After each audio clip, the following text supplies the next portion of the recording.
지난 5월달 제가 맡았던 설교는 웨슬리 회심주의 설교였습니다.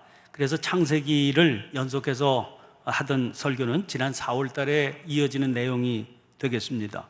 4월달에 했던 말씀의 본문은 11장 31절부터 12장 4절까지였는데 제목이 출발 아브라함이었죠. 그가 출발했던 지점인 하란은 현재 터키와 시리아의 국경지대에 위치한 지역입니다. 거기서부터 가나안 땅까지는 최소한 약 600km 정도 되는 그런 거리가 되니까 지금으로도 짧지 않은 거리니까 그 당시로는 상당히 만만치 않은 거리였으리라 그렇게 생각이 됩니다. 잘 닦여진 고속도로로 가는 쉬운 여정이 아니었을 것이기 때문에 별의별 사연도 많이 있었겠죠. 청년부가 이번 룻기 공부했다고 지금 영상 나누고 간증도 나눴는데 나는 예휘가 그렇게 또 아주 글을 잘 쓰는지 몰랐어요. 아주 감동적인 간증을 받았습니다. 지난번 그 룻기 전에 제자훈련 교재가 존 버년의 철로 역정 아니었습니까? 과정이 참 은혜스러웠고 그래서 그 덕분에 받은 은혜를 장년들과도 나누고 싶다. 그래서 손 목사님이 수요기도회 때 수요 예배 인도할 때 몇 주간에 걸쳐서 그 내용으로 설교를 하셔서 장년들도 예배 참석한 분들이 많이 은혜 받았습니다. 여러분 그 줄거리가 뭡니까? 주인공 크리스천이 자기 가족과 자기가 사는 멸망의 도시인 현세를 떠나서 모든 시련을 극복하고 죽음의 강을 건너서 하늘 도시에 개선하기까지의 그런 여정 아닙니까? 그 여정, 과정 하나하나가 얼마나 은혜가 되고 도전이 됩니까? 그런데 참 이상스럽습니다. 아브라함의 여정도 여러 가지 사연들이 많이 있었을 텐데 그 여정이 통째로 생략이 되어 있습니다. 그래서 12장 4절까지 출발의 장면에서 5절, 그 출발하자마자 5절은 마침내 가나안 땅으로 들어간 그런 내용으로 되어 있습니다. 다짜고짜 출발하자마자 도착한 기록이 등장을 하는 거죠. 중간에 어떤 설명도 찾아볼 수가 없습니다. 그런데 이 서술이 상당히 참으로 상징적이다 그렇게 볼 수가 있습니다. 아브라함의 순례는 하란에서 시작된 게 아니라 또 그 전에 갈대아 우르에서부터 시작된 것이 아니다 그런 의미가 되기 때문입니다. 그러면 아브라함의 순례는 어디서부터입니까? 그 순례의 삶은 가나안에서부터 시작이 되는 겁니다. 순례를 하려고 가나안에 온 거죠. 그래서 결국은 가나안 땅에 도착했다 이렇게 말하지 않고 마침내 가나안 땅에 도착했다 그런 표현을 사용하게 된 겁니다. 아무리 그가 오랜 시간을 살았다고 그래도 마침내 가나안에 이르기 이전의 삶은 기록할 의미가 없는 무의미한 것이다 그런 뜻이 함축되어 있는 겁니다. 또한 마침내 가나안에 이르렀다고 그래서 끝이 난 것이 아니라 전혀 새로운 삶이 열리는 시작에 불과할 뿐이다 이런 의미도 지니고 있는 것이죠. 그래서 이제부터 전개되는 여러 가지 일들이야말로 진정한 생명의 사건이라고 말할 수 있어요. 그때 비로소 기록할 가치가 있다 그렇게 보는 겁니다. 신약 성경은 여러분이 아시는 것처럼 4개의 복음서가 실려 있습니다. 그 4개의 복음서 가운데 최초의 복음이 마가복음으로 학자들은 그렇게 연구를 했습니다. 마가복음은 16장에 불과하지요. 마태가 28장이고 누가가 24장, 요한복음이 21장입니다. 다른 복음서에 비해서 마가복음은 그 분량이 굉장히 짧습니다. 신학자들의 연구에 의하면 다른 복음들 마태, 누가, 요한은 이미 기록되어 있는 마가복음을 대본으로 해서 거기다가 자기들 나름대로 찾아낸 그런 자료들을 덧붙여서 만든 복음이다 이제 그렇게 얘기를 하고 있습니다. 그런데 여러분 마가복음의 기록을 보시면 마가복음의 기록은 예수님께서 세례를 받으시고 공생애를 시작하시는 장면부터 기록이 되고 있습니다.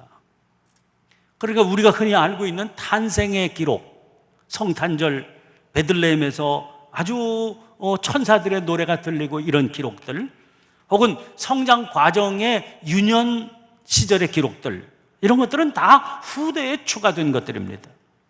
우리가 아는 예수님의 생애 33년 가운데 기록할 만한 의미 있는 시기는 3년에 불과하다. 이게 마가복음이 주장하고 있는 내용입니다. 태어날 때 신비한 일이 아무리 많이 있었다고 그래도, 예수님의 공생애가 없었다고 그러면 그 신비한 놀라운 일들이 다 무슨 의미가 있는 겁니까? 그래서 우리가 묻게 되는 겁니다. 우리는 어떠한가 하는 것. 여러분에게 있어서 삶이란 진정으로 영적인 눈을 뜨는 사건에서부터 시작이 되는 겁니다. 그걸 우리는 삶이라고 말하는 겁니다.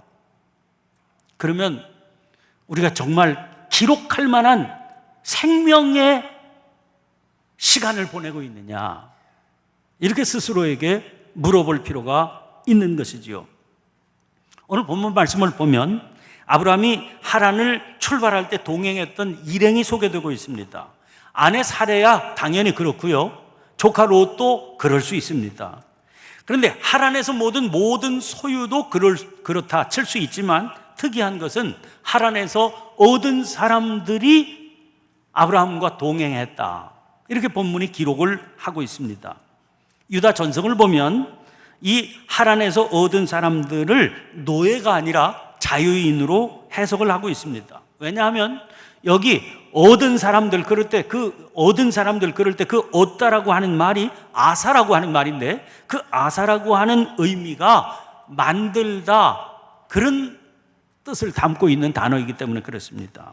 또 창세기를 보면 종, 노예, 이런 단어들이 많이 나오지요. 히브리 말로는 에베드라든지 아릴드라든지 나르라든지 이렇게 세 단어가 바로 종이라고 하는 단어, 노예라고 하는 단어입니다. 그런데 여기 등장하는 사람들은 네페슈라고 하는 그런 단어를 사용했습니다. 이 네페슈라고 하는 단어는 영혼이라든지 아니면 사람이라고 하는 의미를 가지고 있는 단어입니다. 그러니까 이 사람들은 노예가 아니었다는 거예요. 억지로 끌려간 게 아니라 자발적으로 아브라함을 따라갔다는 겁니다. 가나안 땅을 향해서 가는 아브라함을 쫓아서 길을 떠났다 하는 사실을 알 수 있습니다. 그러니까 아브라함은요, 순례길에 본격적으로 들어서기 전부터 따르는 사람들이 있었던 매력적인 인물이었음을 알 수 있습니다. 여러분, 낯도 절도 모르는 험한 가나안 땅을 향해서 가는데 저 사람하고 같이 간다면 나 같이 가고 싶다, 이런 사람들이 있었다는 거예요. 이 정도로 칭찬받을 만하고, 이 정도로 신뢰할 만하고, 이 정도로 사람들이 함께 있고 싶어 하는 인물, 그 사람이 아브라함이었다는 겁니다. 그런데 그런 사람이 가는 길인데도 불구하고 기록할 가치가 없다, 이렇게 판단을 하고 있다는 거죠. 왜냐하면 그거는 인간적인 매력에 불과하기 때문입니다. 그런 인간적인 아름다움만으로 하나님의 나라가 이루어지는 게 아니다 하는 것을 아주 분명하게 가르쳐주고 있는 겁니다. 자, 그래서 마침내 가나안 땅에 도착하니까 무슨 일이 거기서 일어나게 됩니까? 7절 말씀 보니까 여호와께서 아브라함에게 나타나 이르시되 내가 이 땅을 내 자손에게 주리라 하신지라. 아브라함이 하나님께로부터 받은 약속은 두 가지로 압축됩니다. 하나는 후손이고요, 자손, 하나는 땅입니다. 그런데 이 자손, 후손에 대한 약속은, 아브라함에게 주신 약속은 이 7절 말씀이 최초입니다. 전에 주신 약속 12장 1절 이하에 아브라함 보고 하란에서 출발해라 하시면서 하나님께서 주신 약속에는 너로 큰 민족을 이루게 하겠다, 그렇게 말씀하고 있지, 자손, 그 핏줄을 주시겠다, 그런 약속은 없었거든요. 그런데 하나님께서 주신 약속 이 두 가지는 둘 다 큰 난관을 지니고 있는 약속입니다. 왜냐하면 11장 30절을 보면 사례는 임신하지 못함으로 자식이 없었더라. 다른 번역으로 보면은요, 사례는 불임녀였기 때문에, 이렇게 되어 있어요. 사라는요, 사라는 자식을 낳을 수 없는, 임신을 할 수 없는 여자입니다. 그래서 자식이 없는 겁니다. 기다릴 필요도 없는 상황이에요. 그런데 하나님께서는 아브라함에게 자손을 주겠다고 약속을 하시니까 이게 난관 아닙니까? 인간적으로는 이걸 받아들일 수 없는 약속인 거죠. 또 하나, 땅은 어떻습니까? 12장 6절에 어떤 난관이 있는지를 가르쳐 주시려고 이렇게 말씀하고 있죠. 그때에 가나안 사람이 그 땅에 거주하였더라. 주인이 있는 땅이에요. 그런데 땅을 주시겠다고 약속을 하셨다는 겁니다. 자식을 낳을 수 없는 몸이에요. 그런데 자식을 주시겠다고 약속을 하고 계시는 겁니다. 인간의 눈으로 보고 인간의 논리로 따지면 두 가지 다 불가능한 겁니다. 그런데 아브라함에게 주어진 것은 오직 하나님의 약속뿐이지요.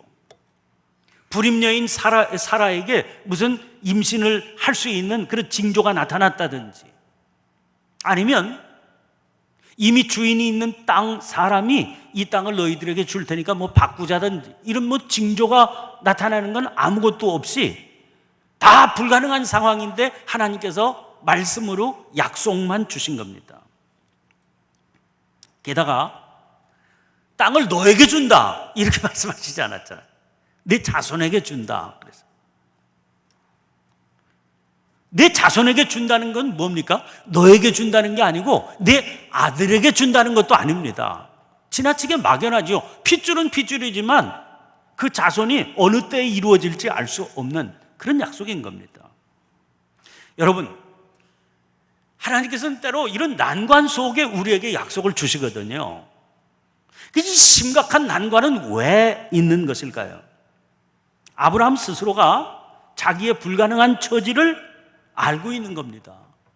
자기 아내는 자식을 낳을 수 없다. 이 땅에는 이미 오래전부터 터잡고 살고 있는 백성들이 있다. 땅의 주인 노릇하는 사람들이 있다. 아브라함 스스로가 알고 있는 겁니다. 그래서 불가능하다. 자식을 얻을 수 있는 것도 불가능하고 땅을 차지하는 것도 불가능하다 하는 걸 알고 있는데, 그래서 하나님의 약속이 있으면 이 시점에서 필요한 것은 믿음이라는 거죠. 이 불가능한 처지라는 것 때문에 쓰러지기도 합니다. 이제 앞으로 살펴보겠지만 숱하게 넘어지기도 합니다. 이 순례길이라고 하는 건 우리 철로역정에서 확인했던 것처럼 잘 닦여진 길을 좌우 돌아보지 않고 쭉 가는 길이 아니거든요. 때로는 옆으로 빠지기도 하고요. 그래서 고통을 당하기도 하고 넘어지기도 하고 함정에 빠지기도 하고 유혹에 걸려 넘어지기도 하는 그런 과정입니다. 그 모든 과정이 우리를 정련시키는 연단의 과정이요, 믿음의 훈련의 과정. 우리는 이걸 믿음의 삶이다 그렇게 말하는 겁니다. 그 믿음의 삶은 과정이거든요. 하나님께서 약속하시니까 그걸 믿음으로 받고, 그리고 그 믿음으로 받은 것 자체로 이루어지는 게 아니라 하나님께서 약속해 주시면 그걸 믿음으로 받고 그 약속의 성취를 향해서 끝없이 나아가는 과정, 그러면서 불순물들이 빠져나가는 그런 과정, 그걸 믿음의 삶이라 그렇게 말합니다. 우리가 아브라함을 주목하게 되는 것은 그 믿음의 과정을 통해서 아브라함이 어떤 훈련의 시간을 겪어냈는지, 그리고 그 결과는 어떤지 하는 걸 보려고 하는 겁니다. 왜냐하면 아브라함이 오늘 우리의 모습이기 때문이죠. 특별히 아까 말씀드린 대로 너에게라고 그러지 않고 내 아들에게라 그렇게 말씀하시지도 않고 막연히 내 자손이다, 내 자손에게 이 땅을 주겠다 약속하신 것을 주목해 봐야 됩니다. 우리는 너무나 그 약속이 막연하기 때문에 그 약속이 언제 어떻게 성취되었는지 사실은 알고 있어요. 왜? 훨씬 후대니까.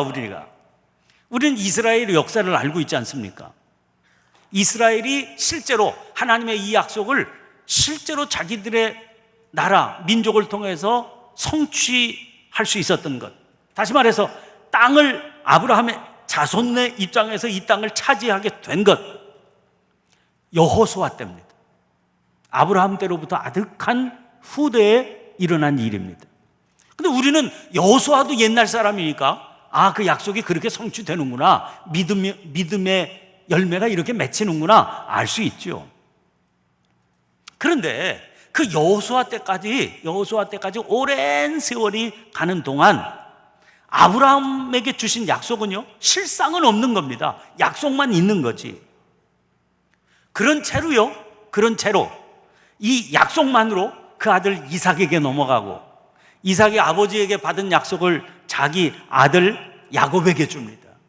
야곱은 또 약속만 붙들고요, 그 약속만 붙들고 살다가 자기 아버지 이삭, 자기 할아버지 아브라함에게 받았던 그 약속을 실상은 없는 채로 요셉에게 내려보냅니다.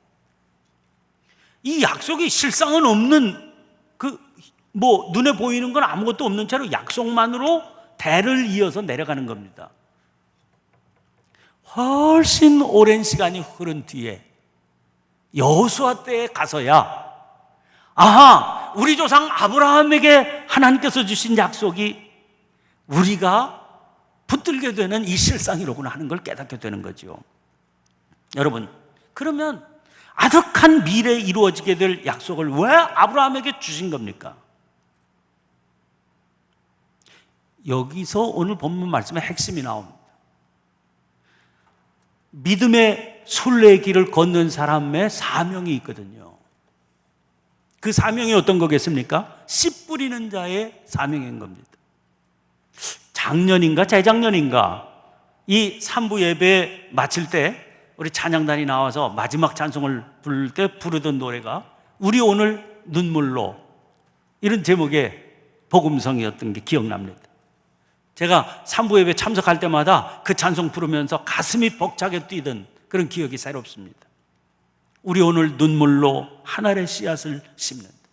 꿈꿀 수 없어 무너진 가슴에 저들의 푸른 꿈 다시 돋아나도록 우리 함께 땀 흘려 소망의 길을 만든다. 내일로 가는 길을 찾지 못했던 저들 노래하며 달려갈 그 길, 그날에 우리 보리라.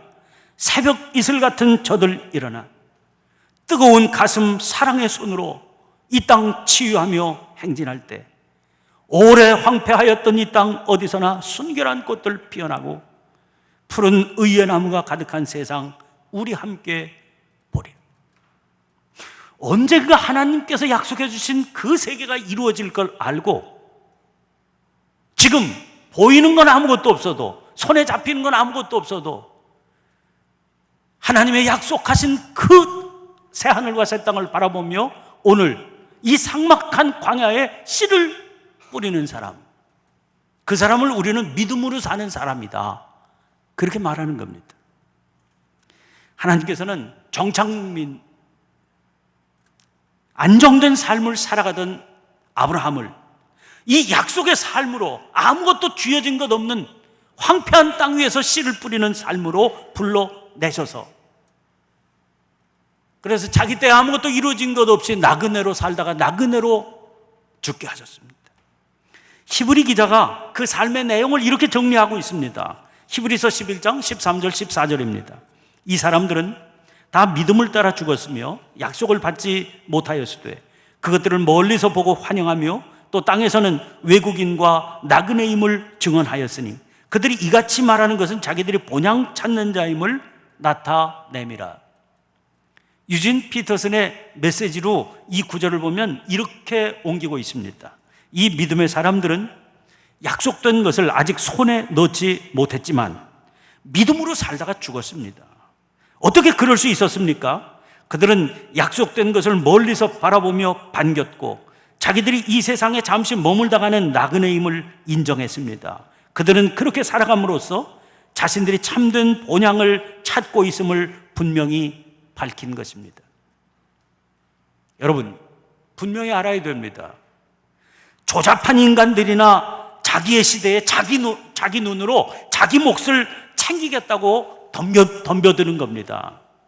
진짜 믿음의 삶은 먼 미래, 아니 영원한 세계를 바라보면서 씨를 뿌리며 살아가는 삶임을 아시기를 바랍니다. 오늘 이 땅에는 그 약속만을 믿음으로 붙들고 씨를 뿌리는 자로 살아가는 그런 영혼이 필요한 것이고, 하나님께서는 안정된 삶의 유혹을 뿌리치고 그 삶을 향해서 도전하는 그런 당신의 자녀들을 불러서 언제 이루어질지 알 수 없는 그 세계를 약속하시면서 씨를 뿌리고 살라고 말씀하고 계시는 겁니다. 아무리 그렇더라도 그는 어떻게 자신을 지키면서 그 믿음의 순례길을 거듭갈 수 있었겠습니까? 보이지 않는 것을 믿음으로 붙들고 씨를 뿌리며 산다 하는 것은 누구에게도 쉽지 않은 일일 텐데 어떻게 그 삶을 살 수 있었겠습니까? 그 비결이 7절과 8절에 연이어 등장합니다. 7절 말씀 보시면 여호와께 그가 그곳에서 제단을 쌓고, 그러지 않았습니까? 8절에도 그 말씀이 나오죠. 그가 그곳에서 여호와께 제단을 쌓고.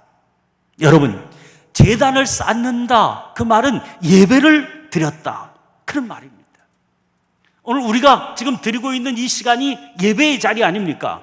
예배의 자리라고 하는 것은 우리가 참 빛이요 참 생명의 원천이신 창조주 하나님 앞에 나아가 그분을 만나 뵌다는 얘기 아닙니까? 하나님 앞에 우리의 삶의 전 존재로 나아가서 그분을 만나 뵙게 될 때 우리는 그 하나님께서 던져주시는 영원하신 빛을 통해서 영원에 잇된 삶을 회복하게 되는 겁니다. 그거는 보이는 것만이 실상이 아니라 보이지 않는 진짜 실상이 있음을 깨닫게 된다는 얘기입니다.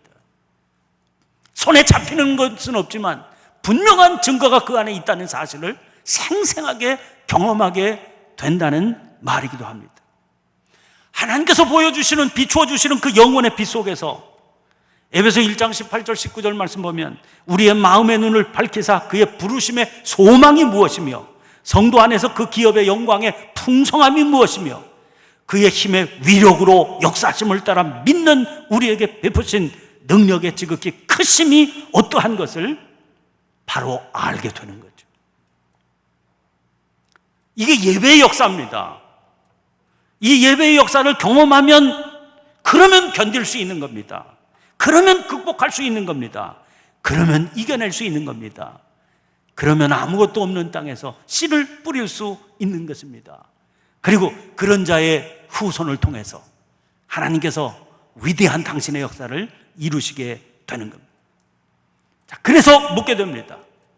아브라함의 시대 수없이 많은 사람들이 그 시대를 나름대로 멋지게 살았을 겁니다.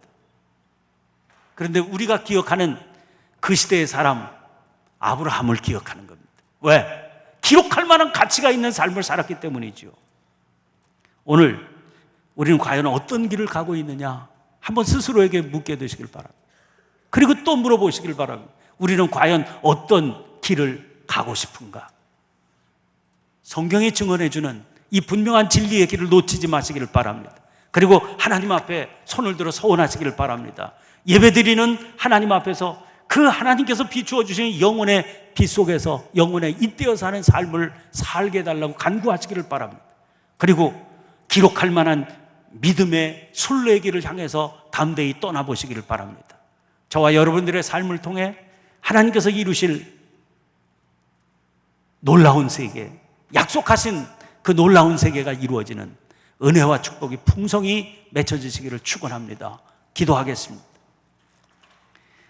하나님 아버지, 오늘도 저희들을 불러 예배의 자리에 세워주시니 감사합니다.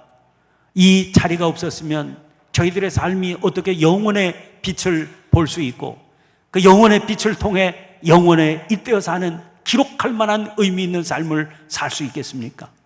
오늘 이 예배의 자리를 통해 저희들을 영혼을 향한 믿음의 순례의 길을 갈 수 있는 자로 세워주시니 감사합니다. 흔들리고 넘어질 때마다 다시 주님의 영광을 바라보고 아버지 하나님 씨를 뿌리며 이 길을 걷는 주님의 자녀의 삶을 살게 하여 주옵소서. 약속하신 바 믿음의 삶을 저희들이 굳건히 붙들고 하루하루를 살아가 저희들의 생애가 기록할 만한 가치가 있는 의미 있는 삶이 되게 해 주시옵소서. 예수님 이름으로 기도하옵나이다. 아멘.